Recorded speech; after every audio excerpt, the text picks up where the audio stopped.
Hi and welcome. We are Sonica here, and my name is Christian. We are the founders of LoveWorks and the LoveWorks solution. Today we want to give you 10 date night ideas from married couples, and we got some good ones, we think. The first thing we would recommend for date nights is that you have one of you in relationship be accountable for the date night. We just find it's more likely to happen and it's more likely to create something new and different and memorable if one person takes on the responsibility. And you can even alternate that. You could say, hey, every Wednesday night we're going to have a date night, and I'll be accountable for the first and third Wednesday. You be accountable for the second and fourth Wednesday. Yeah. Something like that. I know, that's a great idea. Here, well, and we'll start with our first idea is we'll start with a classic, and then we'll get a little more creative here. So, good old classic, candlelight dinner. These days, depending on whether if you're a cohabiting couple, you can do a good old-fashioned candlelight dinner. If you don't live in the same place and you're sheltering in different places, you might have to do candlelight Zoom dinner. We've actually done that with a couple of our friends, so that totally works. Really important is to get rid of all the distractions. So no phones or computers, so you can just focus in on each other. And we always recommend a really great place to start is to make eye contact and share appreciations about your partner.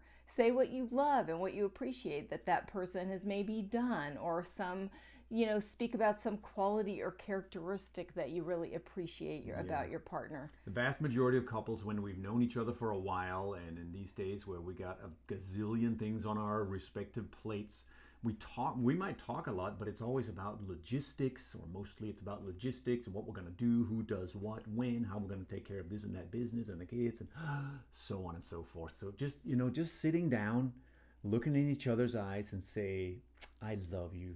You are so beautiful. I really appreciate that you, whatever it was your partner did, I really appreciate that you put this beautiful clothes on. I really appreciate that you fixed breakfast this morning.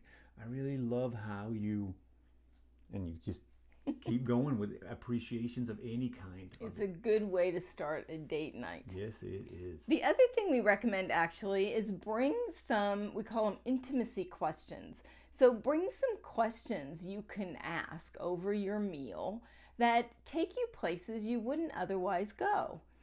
So you can ask questions like, who was the most influential person in your life, and how did they impact you, and how do you see that continuing to show up for you today? Yeah, share a sweet memory from your childhood you have never shared with me before.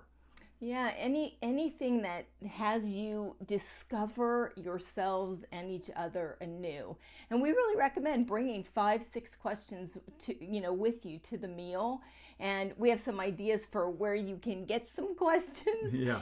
So just do a little research, have them there, and it will make a very big difference in keeping your conversation deep and meaningful rather than superficial. Yeah, somewhere in the description here we'll put a link to one of our ideas. We have a free ebook you can go download that actually has 100 questions for creating quick intimacy. So you can go get inspiration there. Another thing you can do really is also just talk about when you fell in love.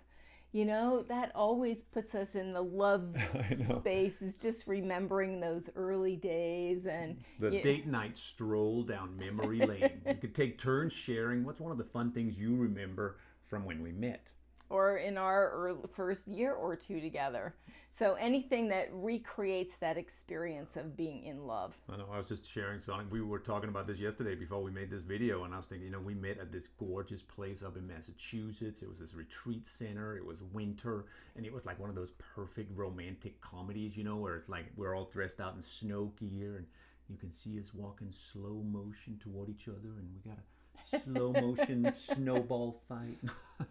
I didn't even tell you this either, but like the other thing you can do, which I had a dream last night of just being so completely attracted to you. Did you know? Yeah. And so you can also just share your dreams with each other. That would be a great game. I mean, a great idea. I'm saying game because I'm looking at my notes here, seeing game is showing up. So the next thing we want to suggest, the next idea is to invent or play a new game.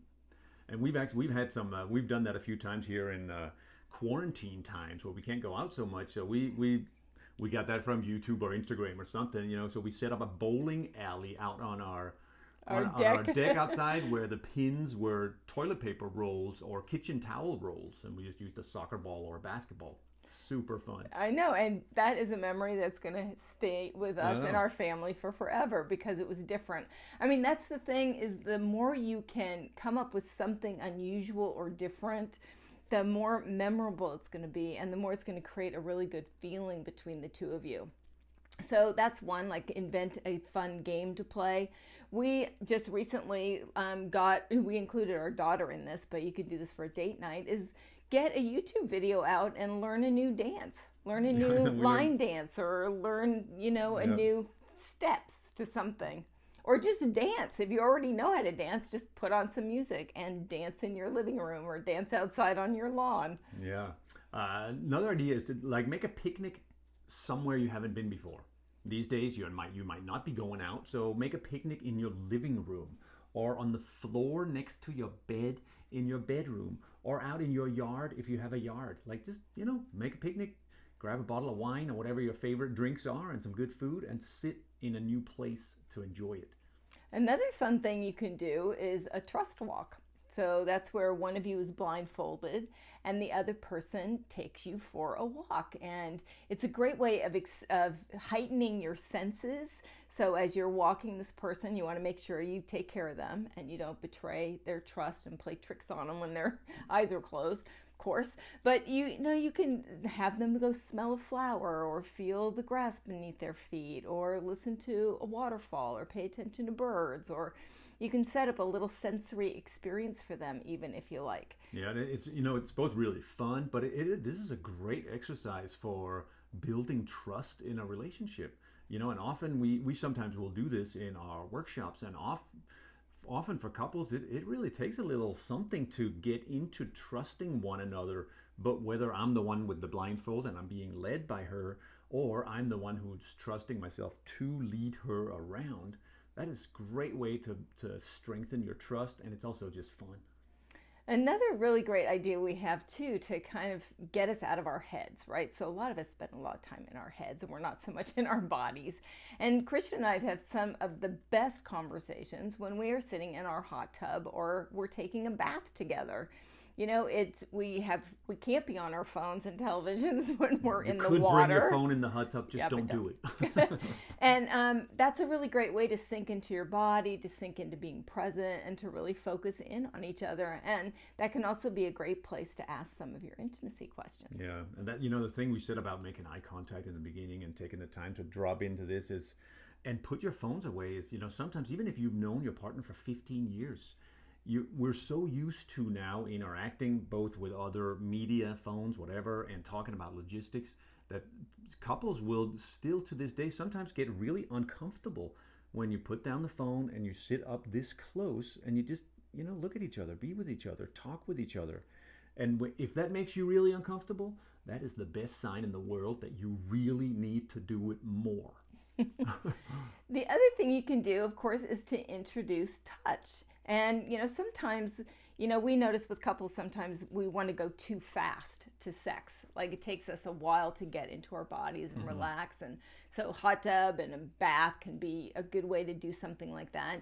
You can also just exchange massages, like how about we take turns rubbing each other's feet or, rubbing each other's necks, or rubbing each other's backs, like getting us into our touch, our sense zone, and contributing to us being able to drop down into being more and more present and connected to each other. Yeah, and a really great way to do that is to set up what we call pleasure sessions. There, we could do a whole class on this. We talk a lot about this at our sex workshop, but in the very simple way is you take turns, and if I'm the one giving the pleasure session to Sonica, I'll just touch her in simple ways. If you can get naked, of course, at home, but we're not going to do that here on the video. I just touch her in simple ways, and she gives me gentle feedback about how that feels. Like, I really like it when you go that soft. And now what I would like so I can also ask for him to try different things. And really, the positive intent behind a pleasure session is it's an opportunity to touch while also bringing in affirming conversation about what you like, as well as guidance, so that you can create a positive experience for both of you. And in the process, we educate each other about, and ourselves for that matter, we educate each other about what feels good, what is really pleasurable. And this is a great lead in to sex, by the way. Doesn't have to be, but it can be. And just for some variety around the whole sex thing, have sex in a different place. If you usually have sex in bed only at night, like, try a different place, try a different time of day, try a different position, try something you've never done before. I know you can even set it up on purpose in a different place. Like, I remember we've made a little bed, just using pads or camping gear in our living room. And, that becomes our little love nest just for the evening. Yeah, or in the summer, setting up a tent outside and, being outside.